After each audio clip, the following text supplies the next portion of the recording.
জুতা পিটা করে আসিফ নজরুলকে ক্ষমতার বস্ত্র থেকে বসায় দেবে। ওনাকে ভোগ বিলাসিতা করার জন্য এতগুলো মায়ের সন্তান জীবন দিয়ে ক্ষমতার বস্ত্রে বসায়নি। আপনারা দেখেছেন যে এই যে ছবিতে দেখা যাচ্ছে যাত্রাবাড়িতে তার বন্ধু টেনে নিয়ে যাচ্ছে আর পুলিশ গুলি করতেছিল, সেটা আমার ছোট ভাই ছিল। আজকে দুঃখজনক লাগে এই সরকারটাকে বলি আমাদের তথাকথিত সরকার, উনি গতানুগতিক গতিতে উনি কোনো এজেন্ডা বাস্তবায়ন করার জন্য এজ ইউজুয়ালি উনি ক্ষমতার বস্ত্রে বসেন নাই। উনি হাজারো মায়ের সন্তানের রক্তের বিনিময়ে আজকে ক্ষমতার বস্ত্রে বসেছেন।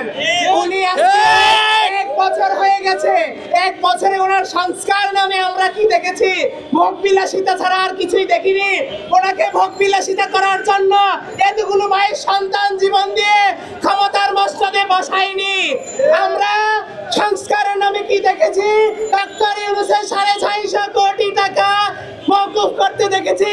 সংস্কারের নামে আমরা দেখেছি ডক্টর ইউনূসের শতাধিক মামলা প্রত্যাহার করতে দেখেছি। সংস্কারের নামে দেখেছি ডক্টর ইউনূসের লাইসেন্স পেতে। সংস্কারের নামে আমরা দেখেছি ডক্টর ইউনূসের ট্যাক্সের নামে আমরা দেখেছি ডক্টর ইউনূসের গ্রামীণ ইউনিভার্সিটি। তারা তাদেরটা শুনো না, বুঝে নিচ্ছে। আমাদের দুঃখ না, বিচারের জন্য কি করেছে? আজকে এক বছর হয়ে গেছে। দুঃখজনক, আপনারা খবর নিয়ে দেখেন এই যে রয়ের এজেন্ডা বাস্তবায়ন করার জন্য তথাকথিত আমরা যে রয়ের এজেন্ট বলি আইন উপদেষ্টা, সে আসলেই রয়ের এজেন্ট।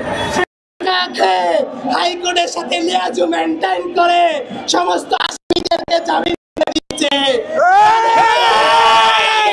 জন্য ক্ষমতার বস্ত্রে বসানো হয় নাই।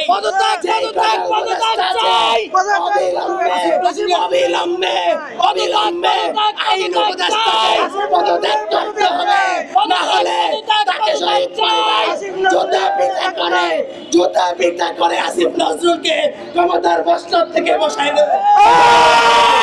এই রয়ের এজেন্ডা বাস্তবায়ন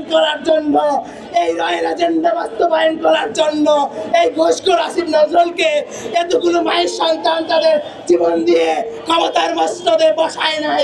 আজকে আমরা এখানে এসেছি কেন?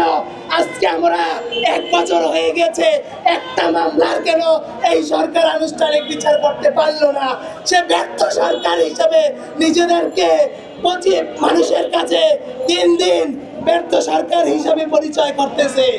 তারা আজকে বিচার নিয়ে একটা মামলার আনুষ্ঠানিকটা বিচার হয়েছে না, আনুষ্ঠানিক বিচার কার্য শুরু করেছে। তারা নিজেদের 16 আনা ভোগ বিলাসিতা আর প্রটোকলের জন্য ক্ষমতার মসনদে বসেছে। আজকে শহীদের হত্যার বিচারের জন্য কেন আমাদেরকে রাস্তায় নামতে হবে? একটা মামলা যদি দৃশ্যমান থাকে, আমার ভাইয়ের মামলার আসামি দেখা যাচ্ছে, সেই আসামিকে আইন উপদেষ্টার মদদে 5 কোটি টাকার লেনদেনে সেই আসামিকে জামিন দিয়ে দিয়েছে। তাহলে বলেন রাষ্ট্র কি বিচার করবে?